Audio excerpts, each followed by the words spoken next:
কৃষক কৃষি তার উন্নয়ন সব নিয়ে আমাদের এই আয়োজন। বাংলার কৃষি, বাংলার কৃষি, বাংলার কৃষি। ফলবে ফসল ভরবে গোলা আরো বেশি বেশি। বাংলার কৃষি, বাংলার কৃষি, বাংলার কৃষি, বাংলার কৃষি, বাংলার কৃষি। সুপ্রিয় দর্শক, বাংলার কৃষি অনুষ্ঠান থেকে আপনাদের সবাইকে শুভেচ্ছা। কৃষি তথ্য, প্রযুক্তি, পরামর্শ এই সব নিয়ে আমাদের প্রতিদিনের কৃষি বিষয়ক অনুষ্ঠান বাংলার কৃষি। কৃষক ভাইরা আমাদের আজকের বাংলার কৃষি অনুষ্ঠানে দেখবেন এ সময় মাঠ ফসলের করণীয় সম্পর্কে একটি মাঠ প্রতিবেদন, সেই সঙ্গে কৃষি বিষয়ক কিছু গুরুত্বপূর্ণ তথ্য ও পরামর্শ এবং শেষাংশে থাকছে মৎস্য বিষয়ক প্রতিবেদন। শুরুতেই মাঠ প্রতিবেদন।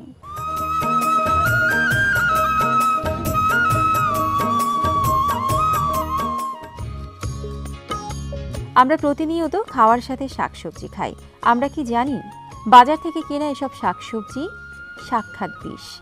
আমাদের ভৌগোলিক অবস্থান, আবহাওয়া আর জলবায়ুর জন্য আমাদের ফসলের মাঠের ফসল নানাভাবে বিভিন্ন বালাইয়ের মাধ্যমে আক্রান্ত হয়। যেসব পোকামাকড় ফসলি জমিতে দেখা যায় এর সবগুলো কিন্তু অপকারী বা ক্ষতিকারক নয়, এর মধ্যে অধিকাংশ উপকারী। কিন্তু ফসলি জমিতে পোকা দেখা মাত্র আমাদের কৃষক ভাইয়েরা দেরি না করে যত্রতত্র বালাইনাশক প্রয়োগ করেন পোকা দমনের জন্য।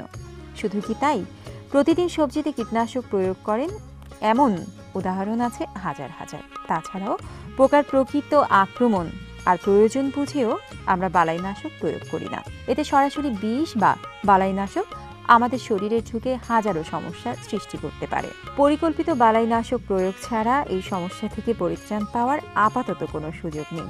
তবে বালাইনাশক প্রয়োগকৃত শাকসবজি কেনার পর অন্তত স্বাস্থ্যকে নিরাপদ রাখার জন্য বাংলাদেশ কৃষি গবেষণা ইনস্টিটিউট একটি ল্যাবরেটরি স্থাপন করেছেন। এর মাধ্যমে সহজে বালাইনাশকের উপস্থিতির পরিমাণ নির্ধারণ করা যায় এবং একই সাথে কিভাবে এসব বিষাক্ত শাকসবজি অন্তত ঝুঁকির মাত্রা কমিয়ে আমাদের খাওয়ার উপযোগী করা যায় সে ব্যাপারে প্রযুক্তি প্রকৌশল আবিষ্কার করেছেন।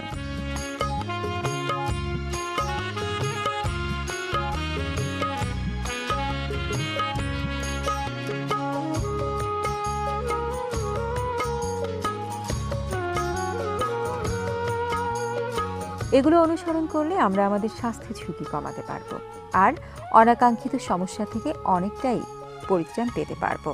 আমাদের বিশ্বাস আপনারা সবাই এই প্রযুক্তি কৌশল অবলম্বন করে আমাদের শাকসবজিকে বিষমুক্ত করে খাবেন।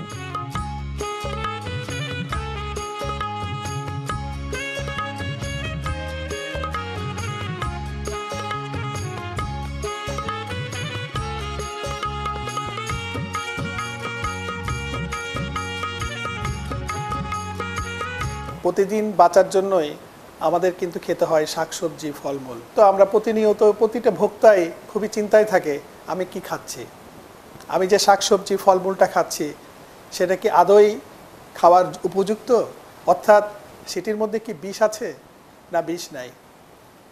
কারণ আমরা প্রতিনিয়ত দেখছি, যদি ক্ষেতের বিভিন্ন সবজির ক্ষেতে যাই, দেখবো যে সকাল সন্ধ্যা কৃষক ভাইরা কীটনাশক প্রয়োগ করছে, ছত্রাকনাশক প্রয়োগ করছে, অর্থাৎ বিভিন্ন বালাইনাশকের ব্যাপক অপপ্রয়োগ হচ্ছে। এমত অবস্থায় আমরা দেখেছি যে বেশ কিছু সবজিতে, বিশেষ করে আমাদের যে সমস্ত সবজি গ্রীষ্মকালে চাষ করা হয় সেই সমস্ত সবজিতে প্রচুর পরিমাণে কীটনাশকের অবশিষ্টাংশ আমরা পেয়েছি আমাদের এই বালাইনাশক বিশ্লেষণ গবেষণাগার। আপনারা জানেন এই বালাইনাশক বিশ্লেষণ গবেষণাগার বাংলাদেশের অন্যতম একটি গবেষণাগার এবং বলা চলে একমাত্র গবেষণাগার যেখানে সারা বাংলাদেশ থেকে আমরা বিভিন্ন সময় সবজি থেকে শুরু করে সব কিছুতে বালাইয়ের অবশিষ্টাংশ আমরা মেপে থাকি, পরিমাপ করে থাকি।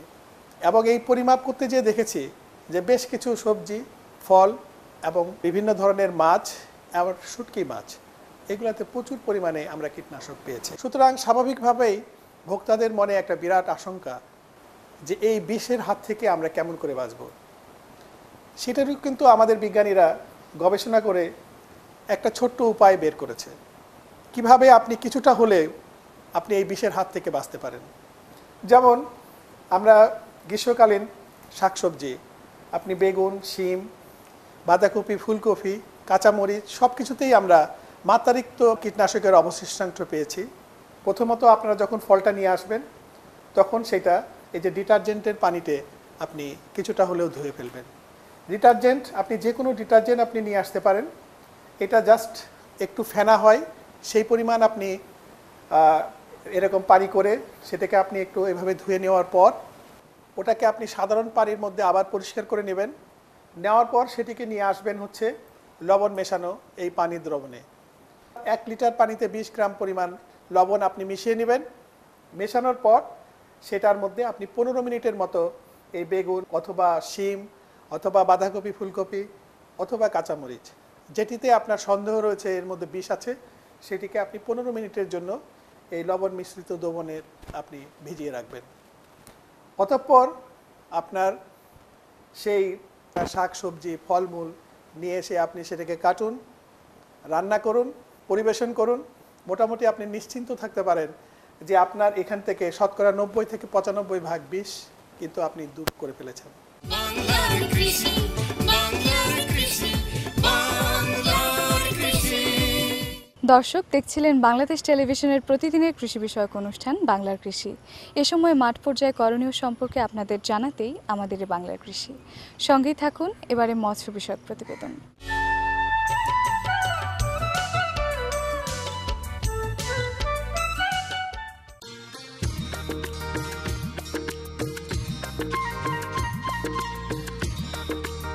মুক্তা জীবন্ত ঝিনুকের দেহের ভেতরে জৈবিক প্রক্রিয়ায় তৈরি এক ধরনের রত্ন।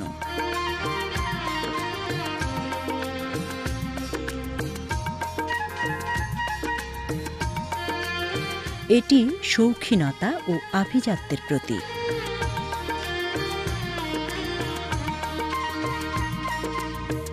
বাইরের কোনো বস্তু ঝিনুকের দেহের নরম মাংসে আটকে গেলে ঝিনুক তার আঘাত থেকে বাঁচার জন্য চারিদিকে এক ধরনের লালা নিঃসরণ করতে থাকে, যা ক্রমান্বয়ে জমাট বেঁধে মুক্তায় পরিণত হয়। বাংলাদেশ মৎস্য গবেষণা ইনস্টিটিউট সামুদ্রিক ঝিনুক, চীনের ঝিনুক, ভিয়েতনামের ঝিনুক ও বাংলাদেশের ঝিনুক নিয়ে গবেষণা করছে। ঝিনুকের ম্যান্টল টিস্যুতে বাইরের উপাদান ঢুকিয়ে দিয়ে মুক্তা উৎপাদনে প্রলুব্ধ করা হয়। নিউক্লিয়াসবিহীন মুক্তা তৈরি করতে এক ঝিনুকের ম্যান্টল টিস্যু অন্য ঝিনুকের ম্যান্টলে দ্রুত ঢুকিয়ে দেয়া হয়।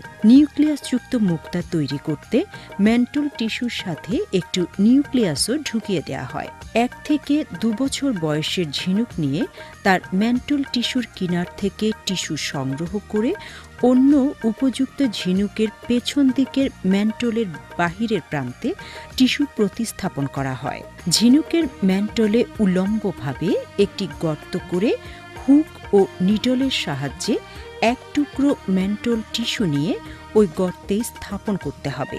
এছাড়াও ইমেজকে ঝিনুকের দেহে প্রতিস্থাপন করে ইমেজ মুক্তা তৈরি করা যায়।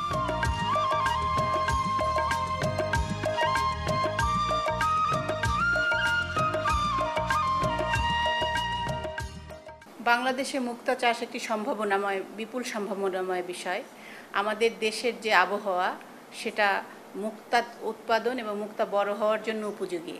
মুক্তা চাষের যে কৌশলটি এটা আমরা ইতিমধ্যে আয়ত্ত করেছি এবং আমরা মেয়েদেরকে, গ্রামীণ মেয়েদেরকে প্রশিক্ষণও দিয়েছি এবং আমরা আমাদের ঝিনুকে সাফল্যের সাথে মুক্তা উৎপাদন করতে পেরেছি।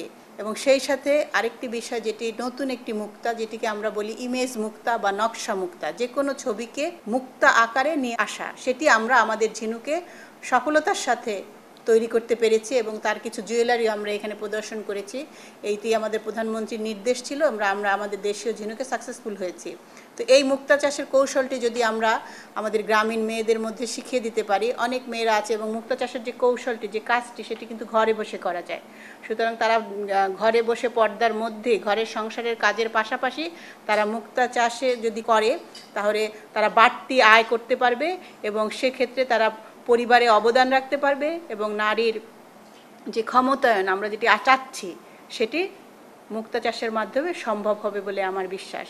ঝিনুককে নেট ব্যাগে রেখে নাইলনের দড়ি টানিয়ে তার সাথে 1 থেকে 1.5 ফুট গভীরে ঝুলিয়ে দেয়া হয়। মাছের সাথে পুকুরে মুক্তা চাষ করা যায়। বাংলাদেশে প্রচুর পুকুর, দিঘি, খালবিল, হাওর, বাওর ও নদী-নালা আছে যা মাছের সাথে মুক্তা চাষের জন্য উপযুক্ত। যেমন কর্মসংস্থান হবে, তেমনি আয়ও বাড়বে।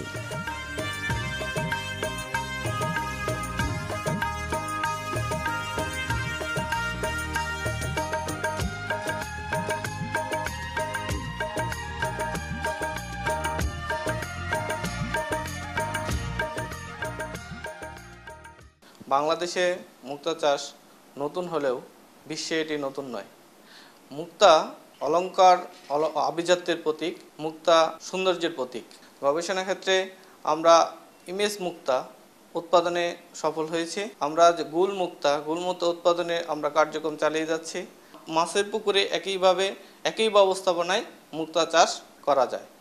মুক্তা চাষে যে একটু ব্যতিক্রম সেটা হচ্ছে অপারেশন। এই অপারেশন কার্যক্রমে মহিলারা বেশি দক্ষ, এই কাজটা ঘরে বসেই করতে পারবে। এজন্য তাদের আলাদা কোনো খরচ আদি লাগবে না। তাদের ইচ্ছা এবং তাদের দক্ষতা এবং আমাদের কাছে প্রশিক্ষণ নিয়ে তারা যদি ঘরে বসে কাজটি শিখে এবং করে তাহলে তারা নিজেরা স্বাবলম্বী হবে। বাংলার কৃষি, বাংলার কৃষি, বাংলার কৃষি।